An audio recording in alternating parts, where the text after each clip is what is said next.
Boa noite a todos nós. Que a paz do Mestre Jesus esteja conosco em nossos corações, porque agora, nesse momento, nós vamos relembrar uma passagem de uma beleza muito grande da época de Jesus. Nós vamos falar de Joana de Ângeles, hoje, na atualidade, mas que teve umas reencarnações primorosas. Mas nós vamos nos deter em duas, que é a Joana de Ângeles, hoje, e também a Joana de Cusa. E numa outra oportunidade, nós poderemos falar sobre todas as reencarnações dela, porque levaria muito mais tempo do que nós temos hoje.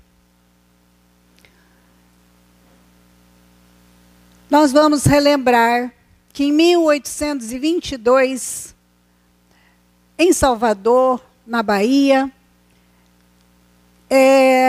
tinha uma jovem chamada Joana Angélica de Jesus.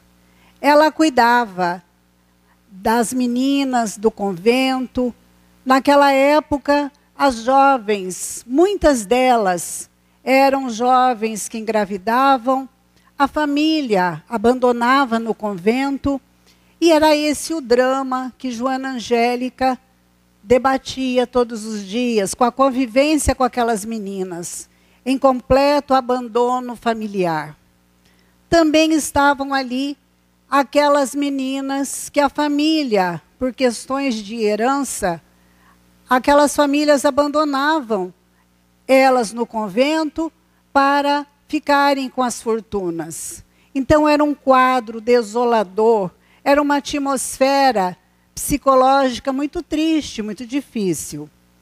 E Joana Angélica, abadesa, ela defendia sempre, com muito ardor, e ela tinha naquelas moças daquela época como filhas do coração. Todas as noites, Joana Angélica ia nas celas, acalmando todas elas. 1822, independência do Brasil. Os soldados portugueses chegaram e iam saquear o convento onde elas estavam. E ela, antes que isso ocorresse, porque saiu o boato de que eles estavam em Salvador, nos ataques, então Joana Angélica pede para as meninas que corressem, porque existia de um convento para o outro um túnel. E as meninas foram rapidamente. Joana diz para elas que fossem para o outro lado, para o outro convento, onde ninguém sabia daquele subterrâneo. E elas foram. Quando Joana abre a porta, os soldados portugueses que estavam forçando a porta para entrar, ela à frente, ela diz que eles só entrariam se passasse por cima do seu cadáver.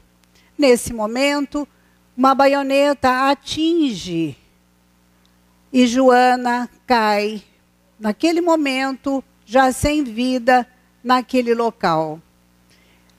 Ela desencarna, muito jovem, mas ela conseguiu o intento, que era que eles não saqueassem e não violentassem aquelas jovens, que já era de um sofrimento muito grande.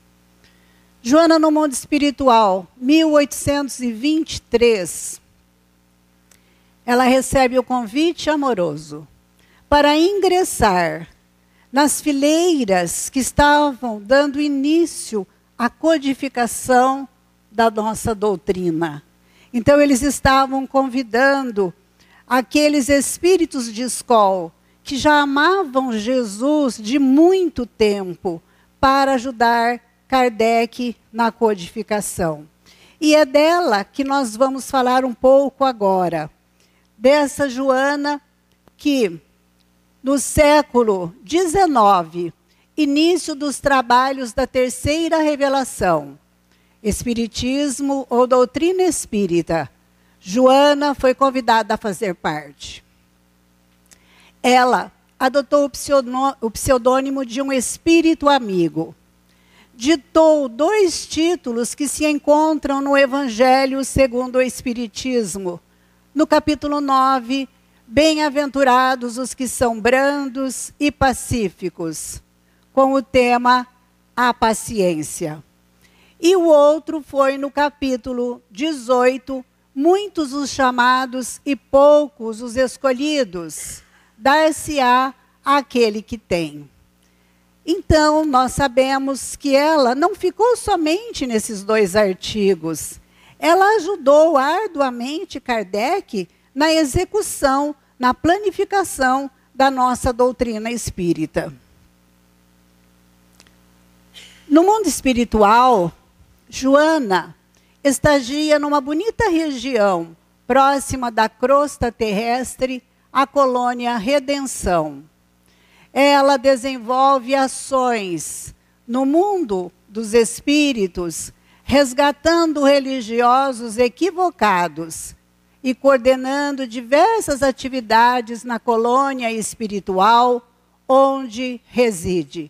Porque muitas vezes, quando se fala em Joana de Ângeles, nós pensamos que ela fica o tempo todo só trabalhando ao lado de Divaldo. E por essas explicações, nós vamos ver que não é bem assim. Ela tem N tarefas, várias situações no mundo espiritual, mas também dedica ao nosso querido Divaldo as psicografias, o escrito dos livros e toda a proteção necessária. Olha isso daqui. Reúne-se regularmente com Francisco de Assis e dele recebe diretrizes e supervisão ao seu labor. Joana de Cusa, que vamos falar dela daqui a pouquinho, ela se encontrou naquela existência com João. João era o discípulo de Jesus, o mais jovem, e ela conviveu com ele naquele período de quando Jesus estava aqui na Terra. Então vejam que Joana, ela tem como um grande exemplo Francisco de Assis, que depois de Jesus, ele é aquele espírito de escola que realmente viveu todas as sabedorias, todos os conhecimentos que Jesus pôde transmitir aos homens. Então, Francisco de Assis galgou também uma ascensão espiritual de extrema valentia, galhardia. Então, são inúmeras as frentes que Joana, com responsabilidade e alegria, abraçou nos 2 planos da vida. Então, hoje, nós sabemos dessa ida e vinda desse espírito de escola que se chama Joana de Ângeles. Joana de Ângeles, ela também realiza, através da mediunidade de Divaldo Franco, elevada programação espiritual de caráter educativo e evangélico, concretizando no plano terreno o seu compromisso com Jesus. Então, nós sabemos que Joana hoje tem 17 obras psicológicas que vêm nos ajudar a compreender de como fazer o nosso processo evolutivo. Então, nessas 17 obras, ela coloca todo o conhecimento adquirido nessas reencarnações que ela conquistou, que ela fez.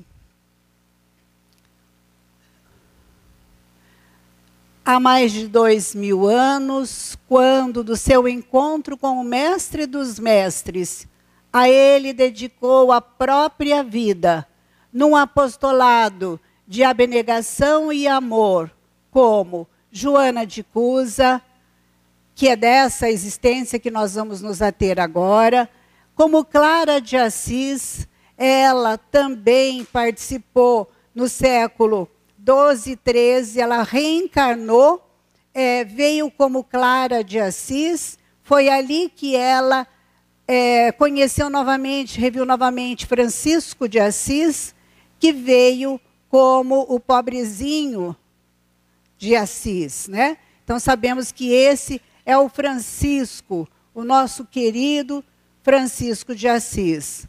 Então, nessa existência dela, como Clara, ela foi uma das clarissas, porque ela também, naquela fase, ela também acabou criando, montando um convento com as ideias franciscanas, e ela pôde também trabalhar junto a ele. Passei muito. Como Joana Inês de la Cruz, que foi a terceira existência dela, de grande valia, foi na cidade do México. Isso ocorreu, ela nasceu em 1600 e pouco, desencarnou em 1775, século XVIII. Ela ali veio também num convento, porque as mulheres da época não estudavam, não podiam estudar. E ela, ávida de conhecimento, ela com 15 anos, ela começa a escrever poesias, poemas, várias coisas, situações literatas. Ela fazia poemas de Natal, enfim. E aí, a oportunidade que ela tinha era ingressar num convento. Para quê? Para que ela pudesse avançar. Porque aí ela ia ter a liberdade de estudar. E Joana é até hoje aquele exemplo de mulher que deixou na cidade do México, implantado até eles depois, a esfinge dela nos dinheiros, nas moedas, nas cédulas, enfim. Tal foi o avanço que ela deu na literatura daquele país. E até hoje, todos os escritos literatos dela ainda são estudados lá no México. Vejam, então, a importância intelectual que esse espírito de escola conseguiu naquela existência. Então, ela passou cada reencarnação com problemáticas diferentes. E é aí que ela alcança esse boom na literatura. Aí, começamos falando de Joana Angélica de Jesus, que foi em Salvador, que ali ela exerceu o papel como se fosse de uma maternidade. O consolo que ela fazia para as meninas. À noite, ela entrava nas celas e as meninas com crises histéricas, com crises de nervosas, e ela ia acalmando uma a uma. Então, ela ia já fazendo aquela oração e o passe, como nós entendemos o passe hoje. Ela, então, fazia essa atividade. Então, são reencarnações vitoriosas desse espírito de escola, ressurgido hoje, na presença de luz de Joana de Ângeles. Então, é um espírito que hoje, se ela está no nível que ela está, foi realmente porque ela fez a sua individuação. Ela conseguiu fazer com que o ego e o self se encontrassem. Ela fez realmente toda uma individuação que ninguém tiraria dela e ninguém, e veio como exemplo para todos nós.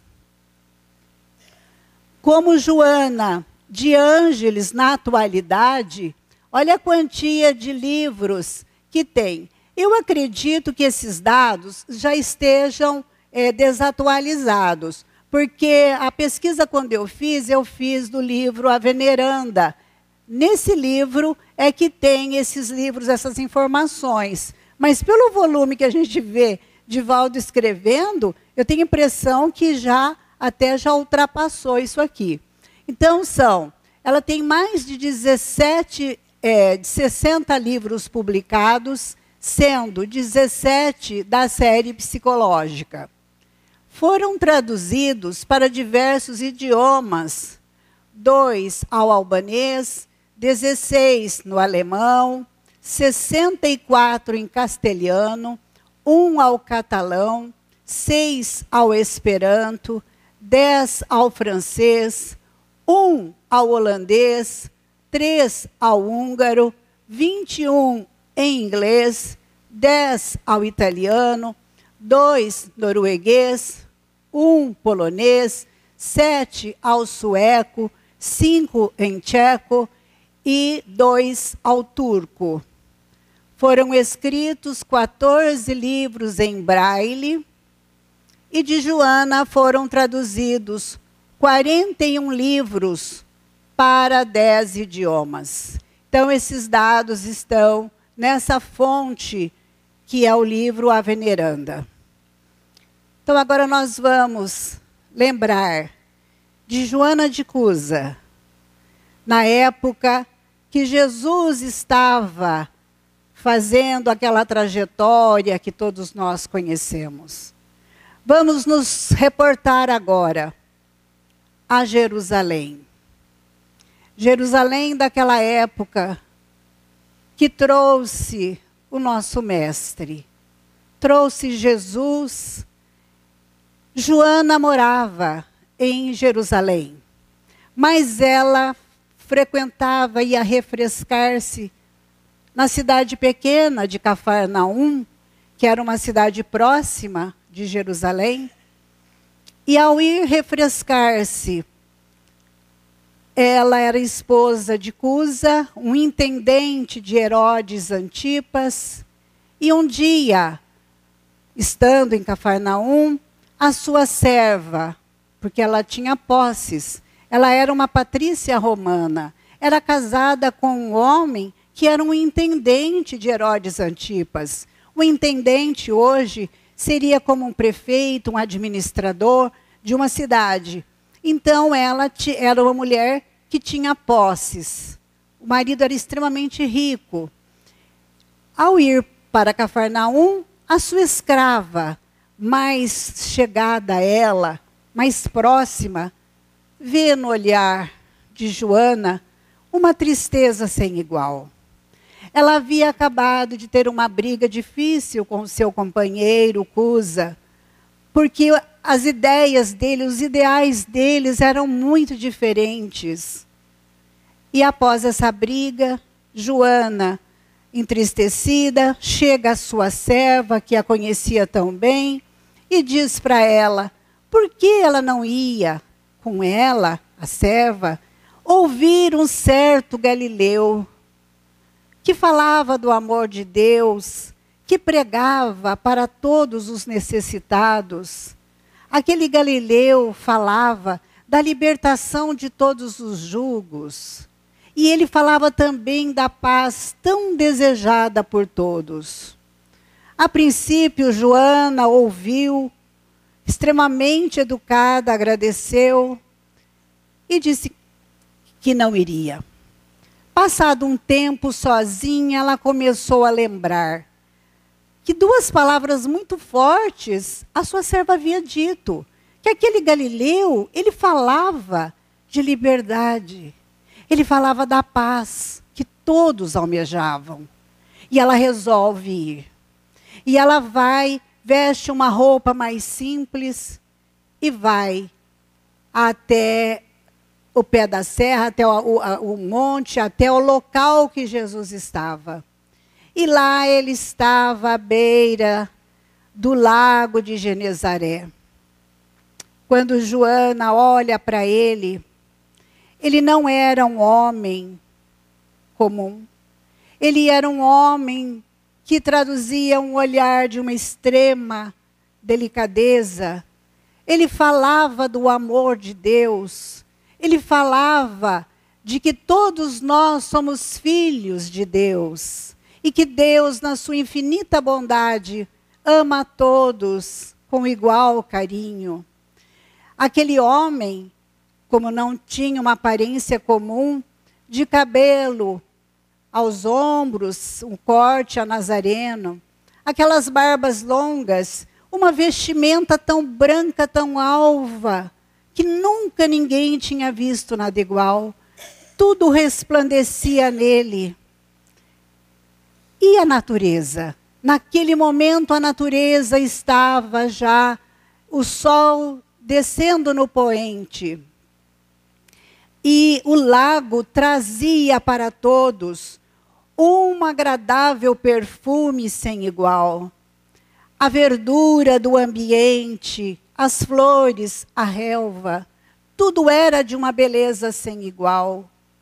E Joana estava ali, observando que até as aves do céu, andando em bandos, estavam todas ali, cantando, ouvindo aquele homem falar.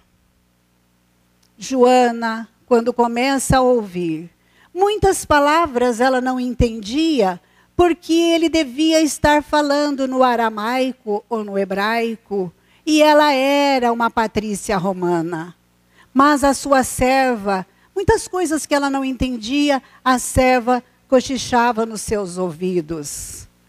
Mas mesmo com a diferença da língua, Joana pôde compreender que aquele homem não falava poucas coisas, que aquele homem realmente era um enviado de Deus. E por vários dias, Joana comparece a ouvir e seguir Jesus nas falas, nas lições que ele sempre traduzia ali à beira do lago. Um dia, ela conta para o esposo, para Cusa, e convida-o a ir até ouvir Jesus. Mas ele diz para ela que os interesses dele naquele momento não era ouvir falar de vida depois da morte, não era ouvir falar de depois. Que os interesses dele eram realmente os imediatos, porque ele vivia nos dois mundos. Ora, ele congregava na igreja romana, ora, ele congregava nos templos judeus, porque ali sim trazia renda, benefícios monetários.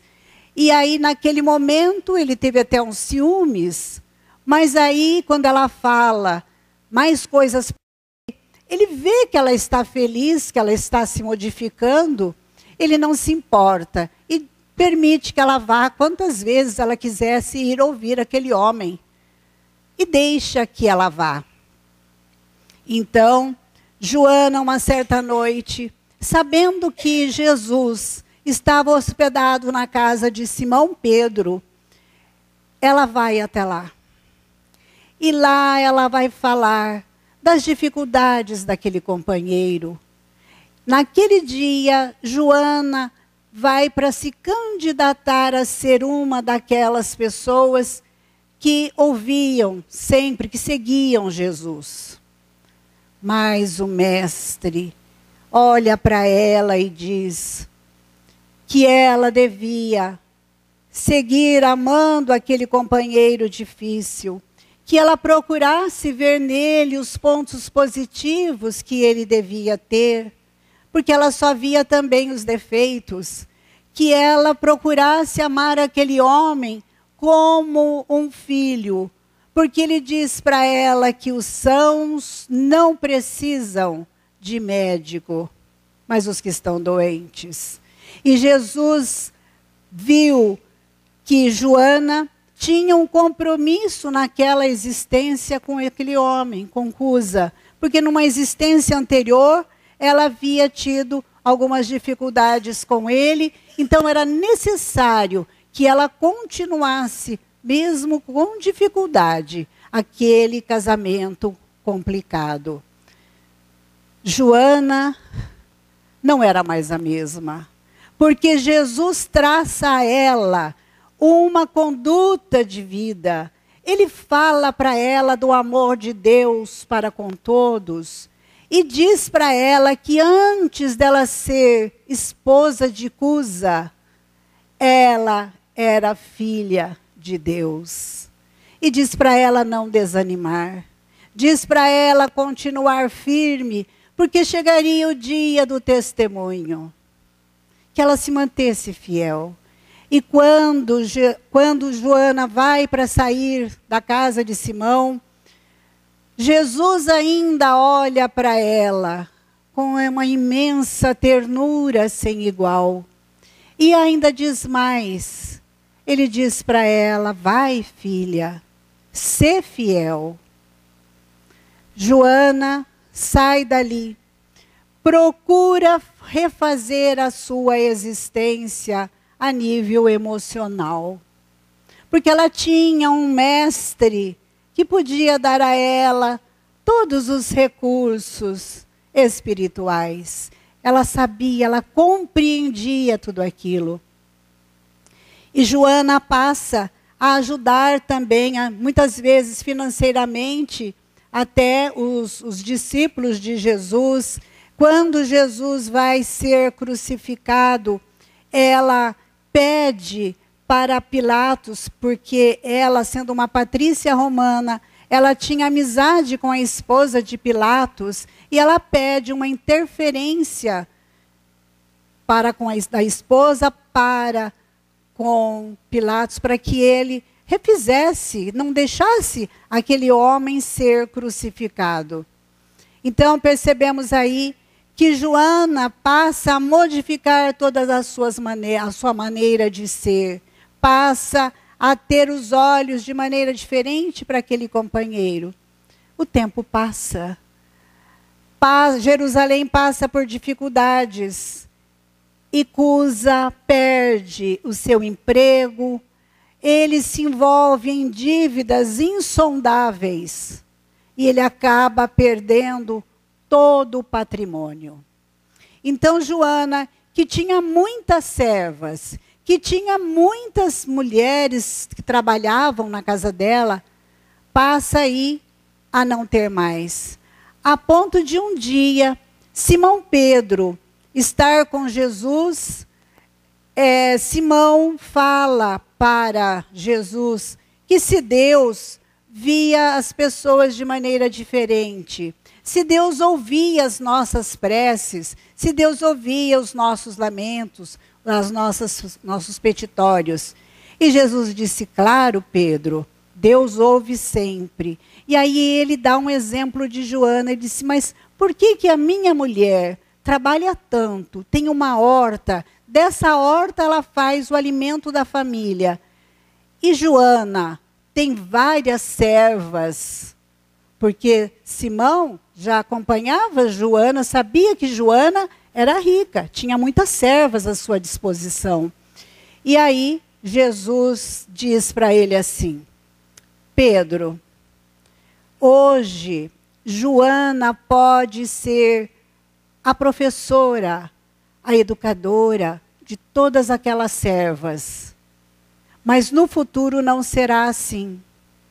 Aí naquele mesmo dia, naquela mesma reunião, os discípulos queriam então aprender a orar. E foi quando eles pediram para Jesus, mestre, ensina-nos a orar.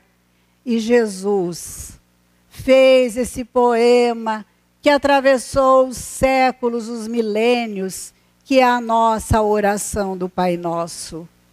Então Levi, que era um dos mais instruídos, que sabia escrever do grupo, imediatamente ele anotou essa oração, que depois conforme os cristãos foram aumentando, ela veio e hoje é o nosso Pai Nosso. O verdadeiro símbolo que vem do Mestre, que vem de Jesus.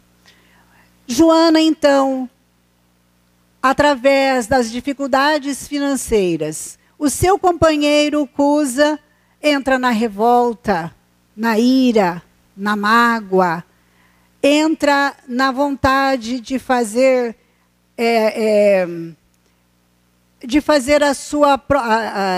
querer recuperar tudo que perdeu. Ele é acometido por uma doença muito grave.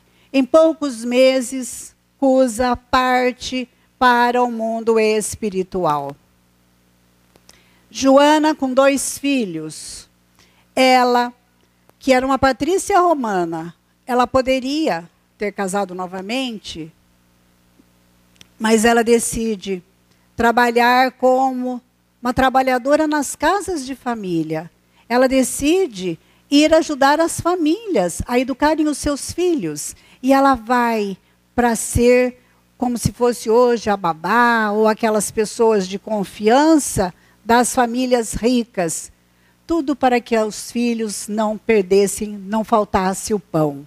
E muitas das amigas das patrícias diziam para ela que imagine que ela era uma mulher nobre, fina, que ela tinha mais que não aventurar e ser trabalhadora nas casas. E a resposta sempre é: o Cristo Jesus, ele trabalhou na carpintaria, ele mexia na enxó, ele mexia no serrote, tinha as mãos calejadas de ser marceneiro. Ele nunca olvidou o trabalho digno. Então ela iria também dar o exemplo para os seus filhos de um trabalho justo, de um trabalho honesto. E aquela mulher simples agora acompanhou na época do Gólgota, quando Jesus foi para ser crucificado. Lá estava Joana, uma das mulheres que teve a coragem de seguir junto com Jesus. Lá estava Joana, estava Maria, mãe de Jesus, Maria de Cleofás, lá estava Madalena e um único homem, o João. Tanto é que no momento em que Jesus vai no madeiro infamante, que já as forças dele já estavam em situação muito precária, João encosta-se ao lado da Maria, mãe, e aí Jesus, como os últimos derradeiros, com uma força sobrecomum, ele olha para aquela mãe e diz: mãe, eis aí o seu filho. Filho, eis aí sua mãe. Então, naquele momento, Jesus estava mostrando para a humanidade que todos somos filhos, irmãos do mesmo Pai. Que todos nós devemos render graças por tudo que temos, por tudo que somos. E aí, realmente, João foi um dos foragidos, porque ele era jovem, e ele sai pregando. E Joana fica na região, e passa-se os anos, passa-se o tempo. Ano de 68.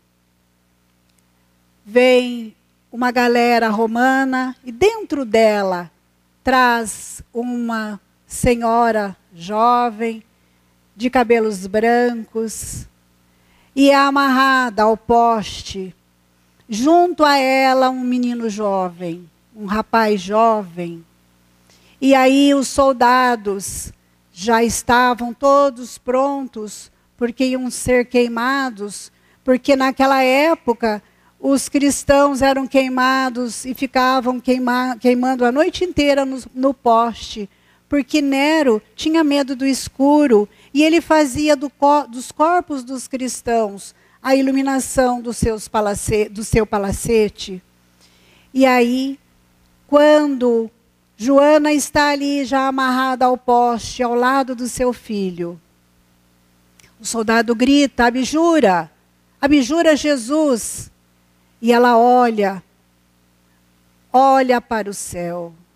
E aí o chicote pega as costas do menino, e o menino, desesperado, diz para ela: mãe, abjura, abjura Jesus, renega.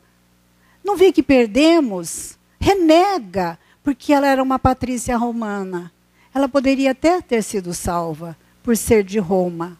E aí, naquele momento, começa a pegar fogo ao redor do filho, e ela relança os olhos para o céu. E as lágrimas caem. E ela relembra a sua existência. Ela relembra dos dias primaveris, do início do casamento. Aí ela relembra os dias difíceis daquele companheiro. Ela relembra a derrocada, o nascimento dos filhos. Ela relembra Jesus. E ela lembra, quando lembra de Jesus, ela lembra dele no madeiro, ao lado de Maria. E Maria também tinha sido mãe. E Maria também tinha visto seu filho, que não merecia estar no madeiro.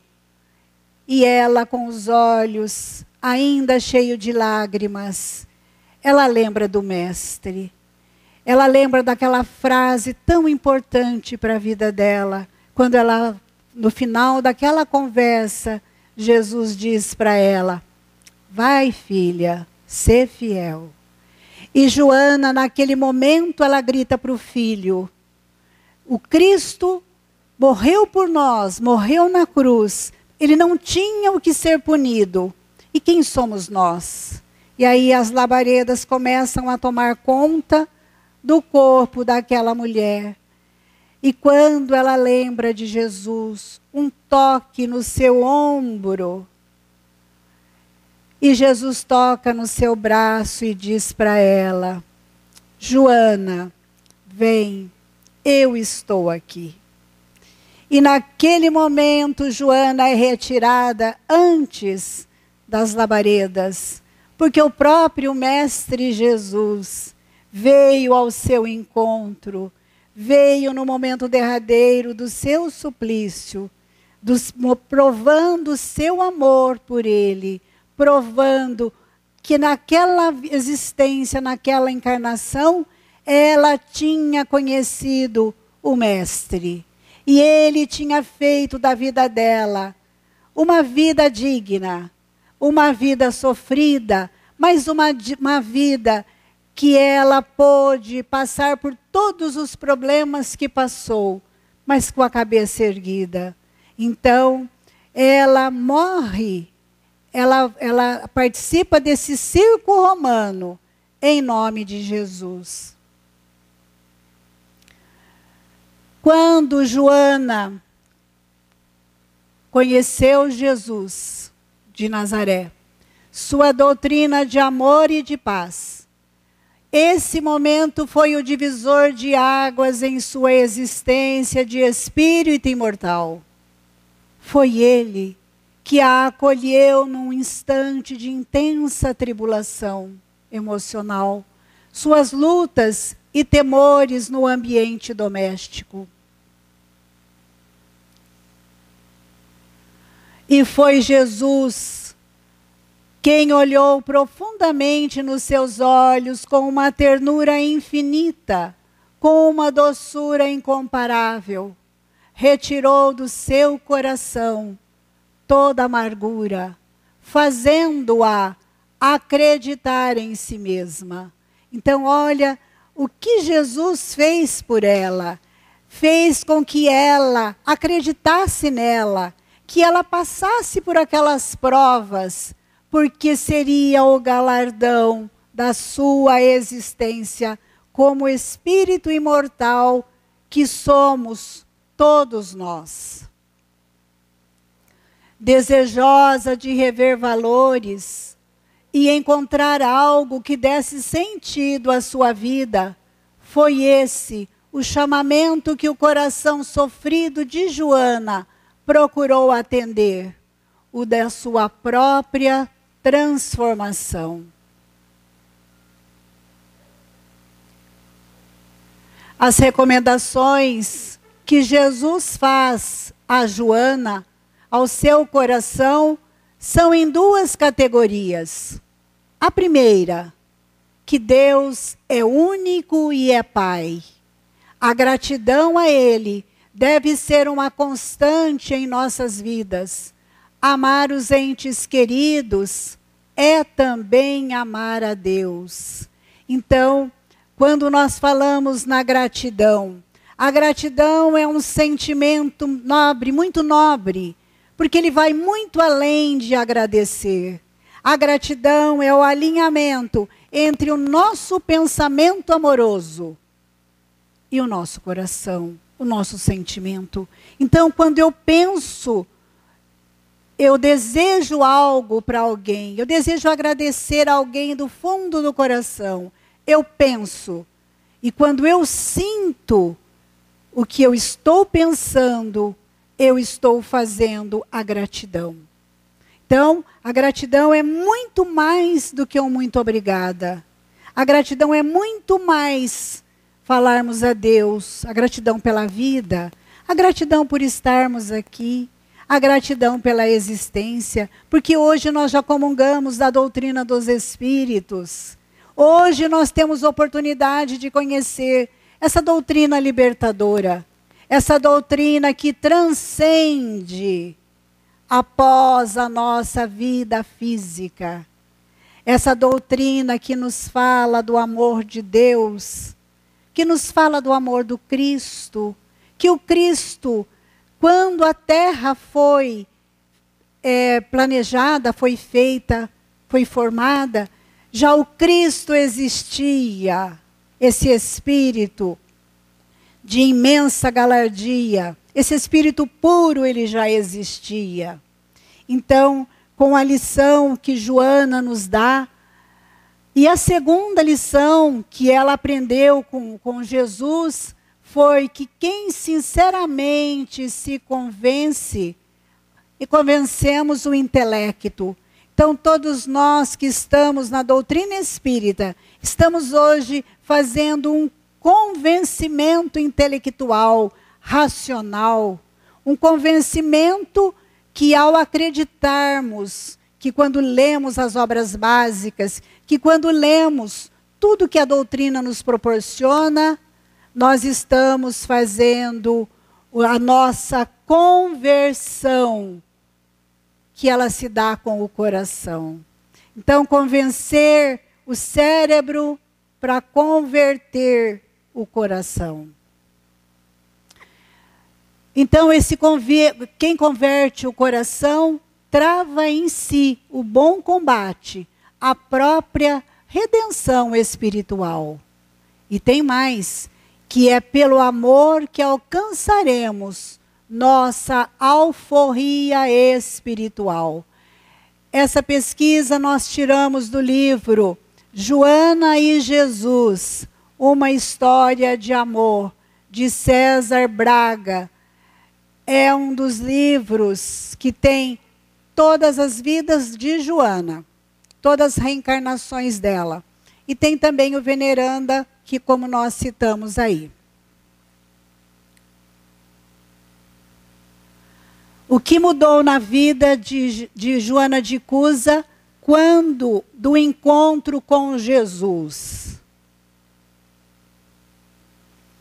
Primeiro, ela fixou o lado bom do companheiro. Isso agora serve para todos nós. Para Joana, há 2018 anos atrás. Para nós, hoje. O que mudou para ela, que fez a diferença, foi isso aqui. E que serve para todos nós. Fixou o lado bom do companheiro. Divisou em todos os trabalhos uma luz oculta e sagrada. Ela não fez distinção de emprego, de trabalho. Porque antes ela era educadora das suas servas.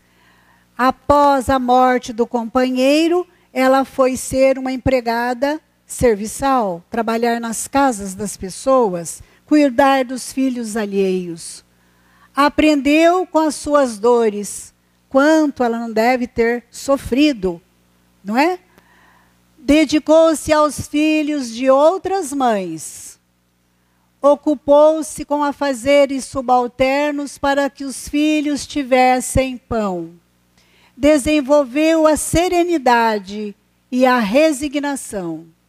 Tornou-se corajosa e fiel. Ampliou sua compreensão em Deus. Aproveitou as menores oportunidades para desenvolver o embrião vacilante de suas virtudes. E desenvolveu uma alegria sincera. Então, com esse exemplo dessa corajosa mulher, Joana de Cusa, que nos traz, que nos relembra, que nos remete à época de Jesus.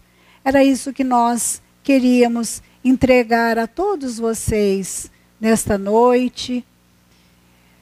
Essa noite memorável para os nossos corações, porque falar de Jesus, falar da época que ele veio, da época que ele fez tudo para nos deixar 2018 anos depois, nós estarmos aqui, reunidos em nome dele, para falar dele, é de muita gratidão.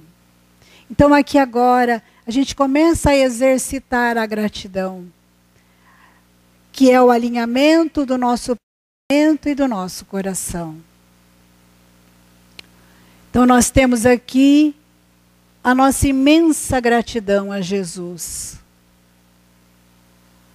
Nós temos aqui a nossa imensa gratidão a Joana, esse espírito de escola que aprendeu com Jesus naquela época e que vem até hoje cuidando e zelando de todos nós.